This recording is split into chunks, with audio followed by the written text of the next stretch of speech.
Throughout history, there have been many different executions that took place in public in front of a huge crowd. In England, and specifically London, there was Tower Hill, a stone's throw from the Tower of London. This was known as a public beheading spot, where throughout the centuries, hundreds of people were taken to meet the axeman and the executioner. On Tower Hill, prominent Tudor figures such as Thomas Cromwell lost their heads, and it was a brutal practice. However, in France, following the French Revolution, there was a huge amount of bloodshed, with the guillotine, an execution device, being used to take the lives of thousands. The terror followed the execution of the king, Louis XVI, and during a short period of time, around 17,000 people were taken to the guillotine for their execution. This execution device became synonymous with the revolution, and it would take the heads of the king and queen, as well as prominent politicians such as Georges Danton and Robespierre. But the guillotine was introduced a short period before this. But what was the story of the first man executed on the guillotine? Join us today as we look at this, and remember to support our channel. Please make sure to subscribe. The guillotine would be an execution device which was used in France up until 1977. It was a device which had a tall and large frame, and at the top of this was a suspended, angled metal blade, which when released would slice through the neck, decapitating the victim in one clean blow.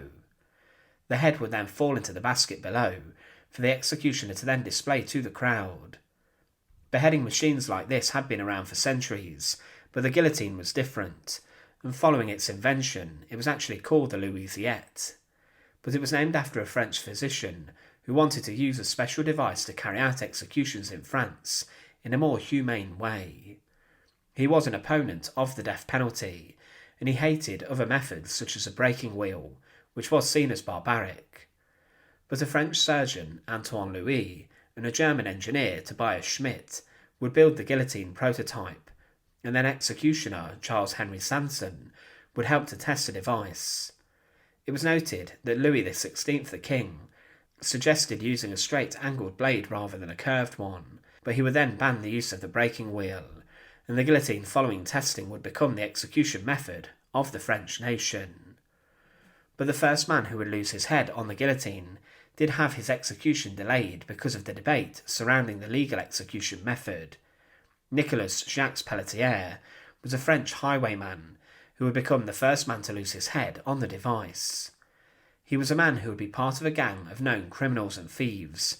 However, in the evening of the 14th of October 1791, Pelletier and a number of his accomplices attacked a passerby who was travelling throughout Paris. They stole his wallet and other items, but during this robbery, it's alleged that the man was killed. This has later been disputed, as some sources claim that he was just beaten up after having his possessions stolen. But then Pelletier was captured by the authorities that night, as the cries for help from the victim alerted a nearby guard, who then rushed to the scene. It would be the district judge of Sens who would hear the case inside of his courtroom, but Pelletier was given legal advisors to help assist him throughout his trial. But the lawyer could do little, and he petitioned for a court hearing that was less harsh. But on the 31st of December 1791, Pelletier was sentenced to death for his crimes. This would be then confirmed by another judge, but the execution of Nicolas Pelletier was delayed slightly, as at the time the National Assembly were making decapitation the only legal method of capital punishment inside of France. As mentioned, the breaking wheel, which was used before, and which was barbaric, was very bloody. But because of this delay in decision, Pelletier was stuck inside of a jail, and he was waiting for 3 months in prison, whilst a guillotine was actually being built in Strasbourg by Antoine Louis.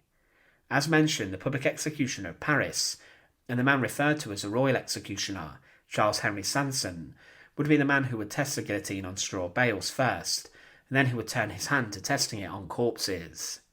Sanson decided that the use of the guillotine was much more reliable than using a sword, and the execution device was then made the standard across France, and the king himself confirmed this. A third criminal court would confirm the death sentence of Pelletier, and still debate in France emerged around the use of the guillotine before this was finally accepted on the 23rd of March 1792. But the guillotine, which became the first model to take the head of a criminal, was placed on top of a scaffold found outside of the Hotel de Ville in the Place de Grève. This square was a place where the public executions had been held for some time, so the crowds were used to coming here to witness an execution. The crowds would flock there throughout the centuries, and the authorities believed that a huge number of people would come to see the first ever public execution by the guillotine. They believed that there could be an issue with the crowd, and that they may turn into an angry mob, as they would air their discontent about seeing the guillotine. Because of this, more National Guardsmen were drafted in to make sure the execution of Nicolas Jacques Pelletier went without any problem. Pelletier was taken from his prison cell on a cart, and he was paraded throughout the streets and the crowds, with thousands watching on, before he finally arrived at the scaffold, and he was then greeted by the executioner, Charles Henry Sanson. Pelletier himself was wearing a red shirt, and he was led up the stairs of the scaffold, and the crowd was huge, and they were there to witness the new invention take the head of its first victim. The guillotine had also itself been painted red, and was made ready. After greeting him at the top of the scaffold, Sanson then quickly with his assistants went to work, and as they had practised, they strapped Nicolas Pelletier onto the wooden board. He was then secured to this, and was then slid underneath the guillotine's slanted blade. After a few final checks, the blade was released, and it took the head cleanly off Pelletier in seconds. His head was then held up from the basket and was shown to the crowd. What was shocking was that after Pelletier's execution had taken place, the French population and the crowd that day were not happy with what they saw. They believed that it was too quick and too effective, and they preferred execution methods such as the breaking wheel or death by sword, as they were treated to more of a spectacle, and they wanted the entertainment. They cried out, "Bring back our wooden gallows," as they even preferred to witness hangings. However, Pelletier is remembered as the first person to be executed on the guillotine. It was an execution device which throughout history would execute thousands of people. What was also shocking was that King Louis XVI, the man who requested the use of a slanted blade on the guillotine and approved it, within the space of the year, would himself be led out to the scaffold where the guillotine was. It would be the same executioner Sanson who took the head of Nicolas Pelletier, who would also take the head of the king.